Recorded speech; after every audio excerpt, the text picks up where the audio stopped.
Et mesdames, mesdemoiselles, messieurs, merci de nous retrouver au stade de Varambé. Monsieur Srinko Pirskalo qui vient de donner le coup d'envoi de ce dernier match de la 17e journée de deuxième ligue groupe 1 qui voit s'affronter l'Olympique de Genève évoluant en noir face au Benfica Sport Genève évoluant en rouge. Monsieur Pirskalo est assisté des messieurs Kevin Pinto et Longo Arturo. Et pour ce match, Logé qui est mis sous pression là par Ayer Le Lignon qui a gagné ce matin et qui a donc creusé l'écart avec 3 points d'avance, possibilité pour l'Olympique de Genève en cas de victoire aujourd'hui de revenir à la deuxième place de ce classement, toujours derrière le leader, le FC Verrier Sport qui compte désormais 10 points d'avance sur Logé. De son côté, le Sport Genève Benfica doit se battre contre la relégation. Ils sont juste au-dessus de la barre, juste devant City, mais on s'en souvient, il y avait eu un fameux match il y a 2 semaines entre City et Benfica qui s'était très mal terminé. Puis on attend la décision de qu'est-ce qui va se passer suite à ce match, vers qui vont être donnés les points, alors que Logé est aux avant-postes avec le centre de Sanou. Attention à cette tête, ouais, c'est passé à côté là, début de Patrick Coelho sur cette première offensive des Olympiens. Et on peut ouvrir finalement sur Barona, sur le côté droit. Le 1-2 entre Sanou et Barona, c'est très bien fait. Barona, il a beaucoup d'espace. Il y a du monde au centre, le centre de Barona en retrait. C'était pour Jocelyn Bozo, le ballon qui a été renvoyé par la défense portugaise. Alors Maxime Sanou et son pied gauche. Alors que M. Pirskalo a placé le mur à distance réglementaire. Maxime Sanou qui s'élance, s'est frappé premier poteau. Attention à cette déviation. Et le bon plongeon de Patrick Coelho qui peut s'emparer du cuir. Barona qui effectue la touche avec Fall qui s'était proposé. On trouve Sanou avec une superbe passe dans le dos de la défense pour Mbozo. Intervention de l'arbitre assistant pour une position de hors-jeu. Alors ouais, là on n'est pas tout à fait d'accord avec l'arbitre de touche. Il paraît qu'il nous semblerait en tout cas que Jocelyn Bozo il parte de très loin derrière la défense. Et encore une fois une superbe inspiration là de Maxime Sanou. Alors, on a absolument tous les Portugais qui sont dans leurs 16 mètres. Ça va être difficile de trouver un coéquipier pour Sanou, ce qui fait quand même avec une superbe tête et l'ouverture du score pour l'Olympique de Genève. Alors on vous disait qu'il y avait beaucoup de monde là dans cette surface et il semblerait que ce soit Grégory Torel. Oui, c'est bien lui. Grégory Torel qui vient ouvrir le score pour l'Olympique de Genève après 11 minutes de jeu sur ce corner magnifiquement botté par Maxime Sanou. Et Grégory Torel qui a pu mettre sa tête hors de portée de Patrick Coelho. Et c'est donc 1-0 pour l'Olympique de Genève.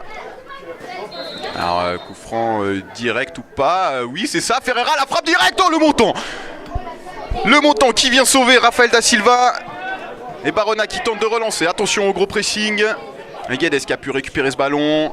Et finalement on s'en est bien sorti avec Carico et Delgado. Non, finalement Monsieur Pirskalo sur décision de son assistant a estimé que ce ballon était sorti. Mais alors grosse opportunité là pour Eduardo Ferreira qui a botté un coup franc absolument superbe sur le montant droit de Rafael da Silva.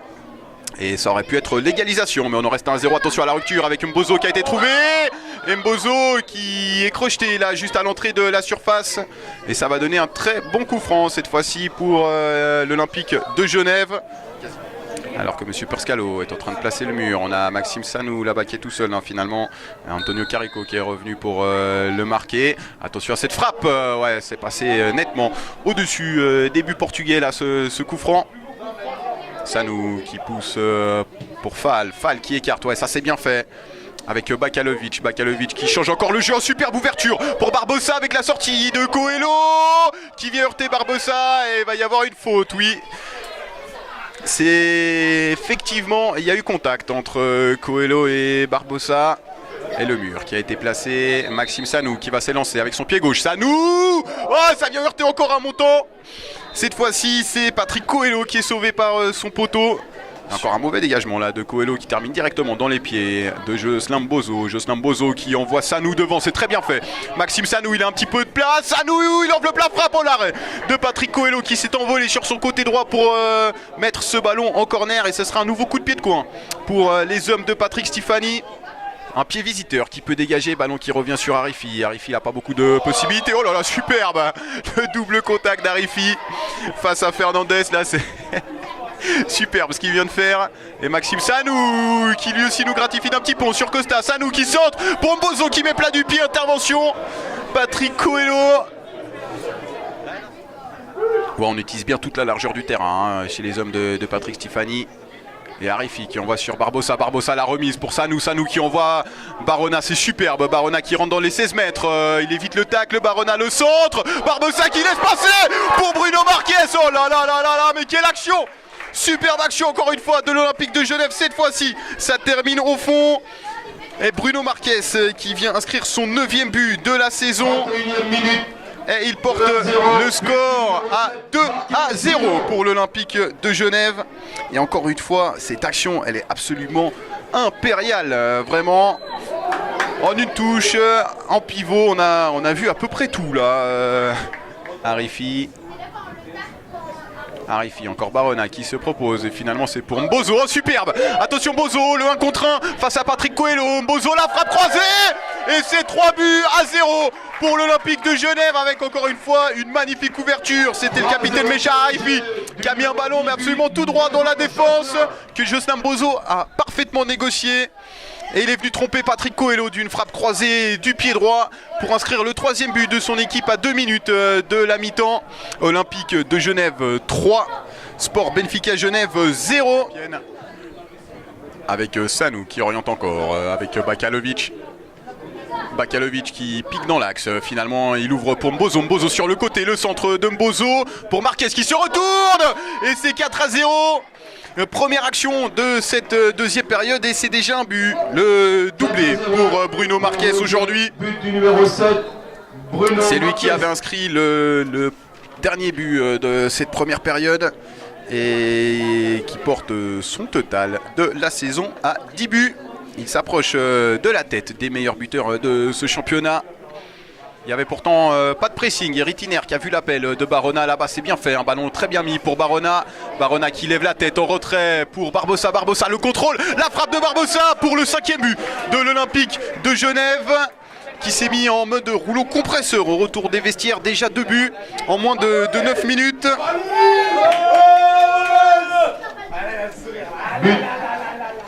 Et le but donc de Dani Barbosa qui vient remettre encore un coup à cette équipe du Sport Benfica Genève.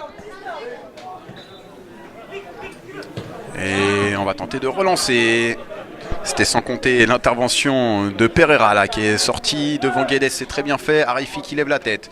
Pas beaucoup de possibilités, si ce n'est une avec Marquez. C'est bien fait ça, de Marquez pour Pereira. Pereira qui ouvre le pied et qui met ce ballon à côté. Début de Patrick Coelho. Grosse opportunité encore pour l'Olympique de Genève. Et Coelho qui dégage directement sur la tête de Ritiner. Marquez qui contrôle. Oh, superbe passe de Marquez pour Mbozo. Mbozo qui fait tout seul. Coelho qui peut quand même toucher ce ballon, mais pas suffisamment pour empêcher le cuir de franchir la ligne et empêcher le 6e but de l'Olympique de Genève. 6-0. Et doublé aussi pour Jocelyn Mbozo aujourd'hui. Donc Bruno Marquez et Jocelyn Mbozo ont inscrit un doublé qui permet à son gardien de trouver Ritiner.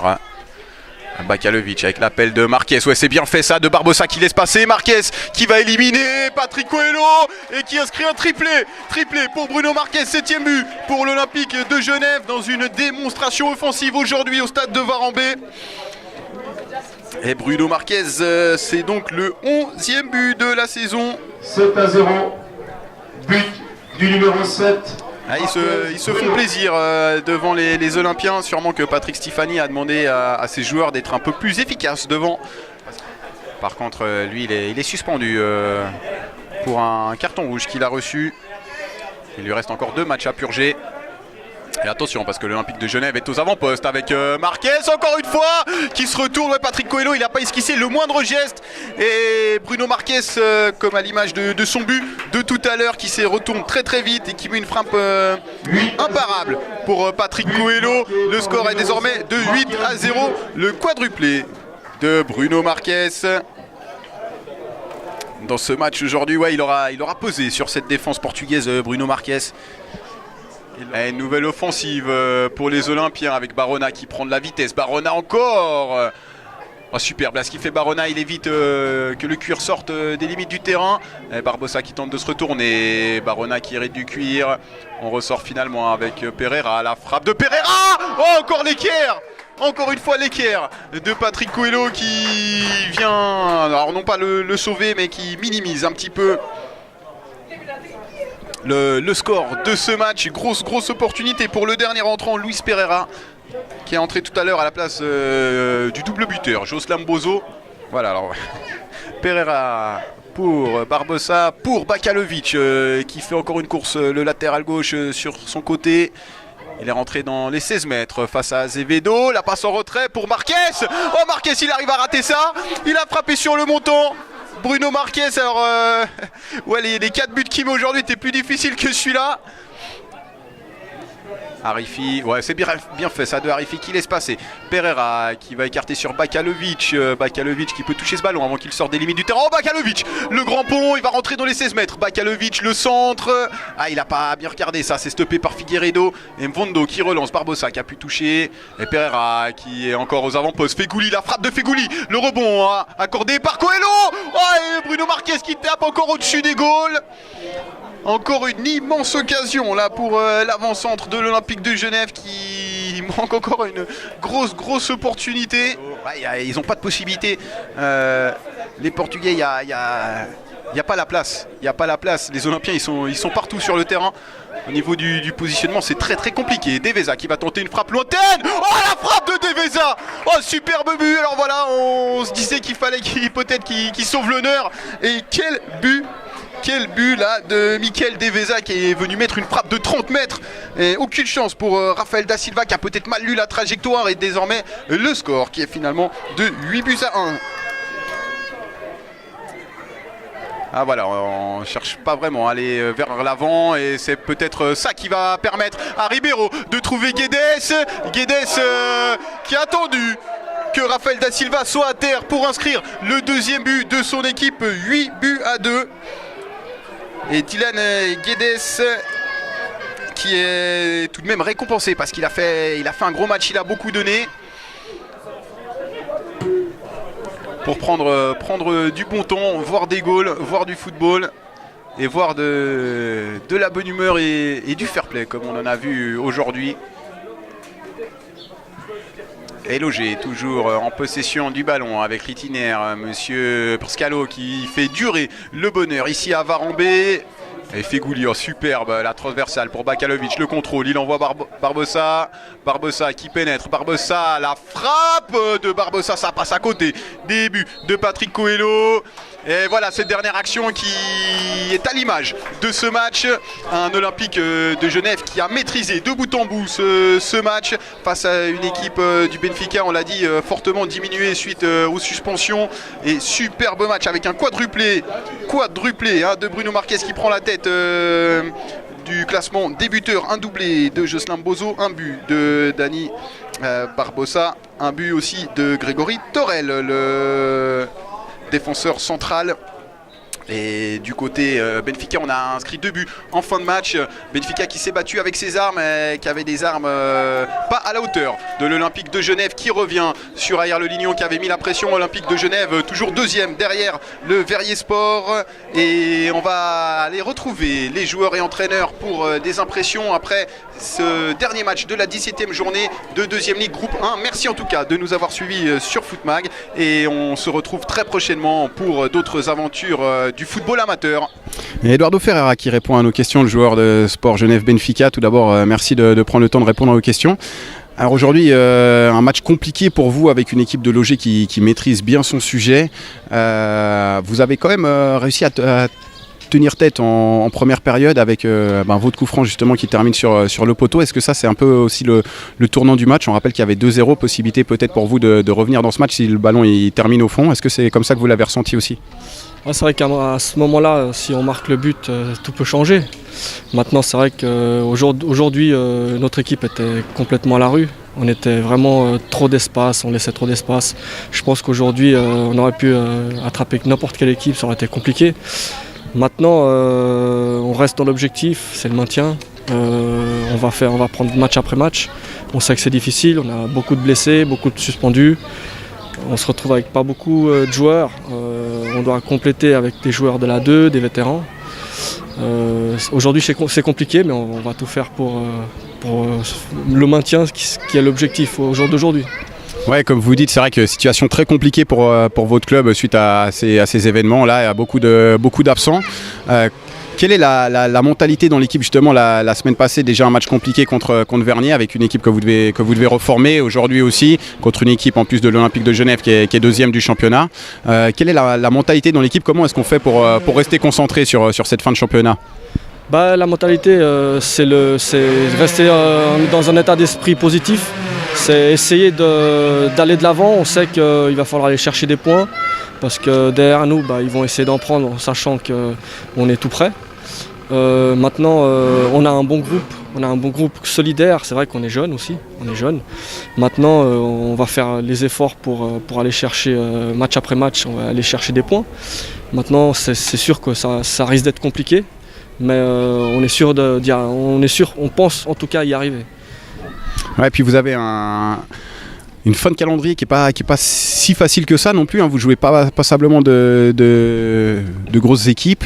Quel va être le mot d'ordre là justement pour aller s'imposer, faire des points face à ces équipes de haut de classement? Au jour d'aujourd'hui, c'est la solidarité entre les joueurs. C'est tout simplement ça. Premier tour, on prend Auger, on finit un partout. On peut même gagner le match en fin de match, on peut marquer un but, on peut même voler le match. Maintenant, tous les matchs vont être différents. Aujourd'hui, on est passé à la rue. Peut-être que la semaine prochaine, on va être très fort. Et puis, on va peut-être prendre plein les watts. Maintenant, plein les watts sont très forts aussi. Il faudra prendre match après match. On a de la qualité. Maintenant, on est dans une phase qui est un peu plus compliquée. Il va falloir lever la tête et puis aller chercher des points d'une manière ou d'une autre. Et puis justement, donc aujourd'hui, le score a été de 8-0. On se disait, voilà, ce serait bien quand même pour vous, pour le moral, d'au moins mettre un goal. Finalement, vous en mettez 2. Est-ce que ça aussi, ça met un petit peu de baume au cœur, malgré cette lourde défaite quand même, d'avoir réussi à mettre 2 buts à l'Olympique de Genève? Oui, c'est sûr que c'est toujours mieux finir 8-2 que 8-0. C'est toujours, pour la confiance, c'est toujours plus important de marquer des buts. Maintenant, ça reste sur un score très lourd, 8-2. Au jour d'aujourd'hui, j'ai 35 ans, j'ai beaucoup d'années de football, j'ai jamais pris 8 buts. Maintenant, c'est le foot.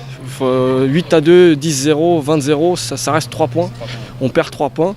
Il faudra aller chercher des points la semaine prochaine. Semaine après semaine, il faudra aller chercher des points. Pour maintenir l'objectif, c'est le maintien. Et Bruno Marquez-Picara qui répond à nos questions après ce match entre Olympique de Genève et Sport Benfica Genève. Tout d'abord, merci Bruno. Alors, quadruple buteur aujourd'hui, vous avez fait un gros travail devant. Qu'est-ce qui prime après cette victoire? Parce qu'il y a eu beaucoup de ratés quand même, malgré les 8 buts inscrits. Qu'est-ce qui prime? Plutôt la satisfaction d'avoir inscrit énormément de goals, ou justement une petite amertume parce qu'on n'a pas réussi à mettre toutes les occasions au fond? De l'amertume, non, pas trop, parce qu'on est quand même satisfait du travail fourni par l'ensemble de l'équipe. D'ailleurs, je tiens à remercier tous mes coéquipiers parce que si j'ai eu énormément d'occasions aujourd'hui, c'est surtout grâce à eux. On a travaillé ça toute la semaine parce qu'on va dire qu'il y a quand même eu un début de championnat. Je ne vais pas mettre tout en cause, mais on va dire qu'on vient de 2 matchs un peu quand même difficiles. Et puis on était obligé de réagir en fait face à une équipe de Benfica qu'on s'est décimée aussi avec tous les événements qu'il y a eu. Donc on se devait aussi de bien réagir, et aujourd'hui on va dire que c'est de la satisfaction plutôt du travail fourni de l'équipe. Mais 4 goals, oui bien sûr, mais surtout le travail fourni par l'équipe. Oui, alors effectivement, comme vous le disiez, là vous étiez en train de tenir tête au leader Verrier, et puis après là il y a eu 2 matchs un peu difficiles pour vous. Le premier déplacement à Verrier sur un terrain qui vous a pas aidé par rapport à votre jeu fluide, et puis cette défaite à Plan-les-Ouates. Quel est l'objectif maintenant? C'est surtout de garder cette 2e place terminée devant Aïr, ou est-ce qu'on regarde quand même un petit peu Verrier Sport? Nous on est des sportifs, on est des compétiteurs, bien sûr que tant que mathématiquement c'est possible, on y croit. Après on sait très bien que ça sera dur, on voit très mal Verrier lâcher des points comme ça. Bon, ils jouent la coupe aussi, donc ils sont sur 2 tableaux. Bon, voir lâcher 7 points c'est dur, mais peut-être 3, voilà quoi. Mais on va dire que cette 2e place on y tient énormément. Et il y a un travail qui se fait avec beaucoup de jeunes aussi dans le club, et on pense beaucoup à l'avenir aussi. Donc on a tout l'avenir devant nous, et puis ce qui est derrière, voilà, on ne veut plus trop en parler. Maintenant on pense au prochain match qui est Honnête, si je ne me trompe pas. Donc on va avoir une grosse semaine et puis on prend les matchs les uns après les autres. Et puis voilà, il y a la saison prochaine, ainsi de suite. Et voilà, c'est le foot. Ouais, puis vous avez un calendrier de fin de saison assez compliqué quand même. Dans le désordre, il y a quand même Aunet, CS Italien, Aïr, tout ça. Le match contre Aïr, ce sera quand même une finale. Pour vous, c'est un peu le summum de ce championnat, étant donné qu'il n'y a plus grand chose à jouer, mis à part distancer cette équipe derrière le Lignon. Ouais, c'est un match dans le match aussi pour moi parce que je joue contre mes anciens coéquipiers, que j'aime énormément. Bien sûr, j'ai passé une superbe année là-bas.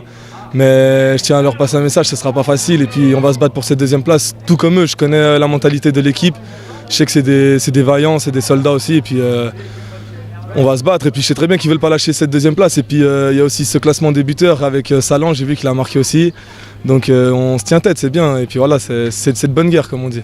Alors voilà, justement, vous devancez un petit peu ma dernière question. Donc aujourd'hui, 4 buts, vous arrivez à 12 goals dans la saison, aux prises avec justement Salan de Aïr Le Lignon. Est-ce que c'est un objectif quand même pour vous, ce classement des buteurs ? Bah, c'est pas un objectif en soi-même, parce que moi, si je fais marquer un coéquipier, je suis tout aussi content que si je marquais moi. Mais vu que je connais Salan, il y a une petite rivalité, c'est un petit match dans le match, comme j'ai dit. Mais après, en dehors de ça, si je finis pas meilleur buteur ou quoi que ce soit, franchement, c'est pas plus mal, quoi. Ça me dérange pas, quoi. C'est la vie, quoi. On essaye tous les jours d'être efficace et puis on s'entraîne pour ça. Mais si ça finit pas au fond, c'est pas grave. Le classement des buteurs, c'est à côté. J'aurais préféré finir premier et avoir 2 buts que d'avoir 12 buts et être deuxième, quoi, premier des perdants, quoi. Mais comme je vous l'ai dit, on continue. Et on va pas lâcher, quoi, que ce soit le classement des buteurs ou cette première place. Et toute dernière question alors par rapport à votre prestation aujourd'hui. Vous mettez 4 buts, puis à un moment vous avez le 5e au bout du pied et vous arrivez à viser le poteau. On semblait que c'était plus difficile de mettre le ballon sur le poteau que dans le but. Est-ce que c'est ce que vous voyez aussi en direct ? Bah moi je l'ai senti aussi comme ça, mais ça se passe tellement vite. Ouais. On va dire qu'il me la met pas tout de suite, il est vers la ligne. Après moi je suis préparé, il me la met, je prends pas d'informations. Personne qui me dit si ça vient ou pas, mais c'est pas, bien sûr je mets la faute sur personne. Et moi je me précipite trop, je tire sur le poteau. Mais voilà, ça arrive, moi ça me fait rire, mais en même temps ça m'énerve un peu parce que c'est même pas le fait que ce soit mon 5e but. Si c'était le premier, ça aurait été la même chose. C'est que j'aime bien être efficace dans tout ce que je fais, que ce soit une passe ou un goal, et puis voilà. Bien, merci beaucoup d'avoir pris le temps de répondre à nos questions, Bruno Marques Picara. On vous souhaite tout de bon pour la fin de cette saison avec l'OG.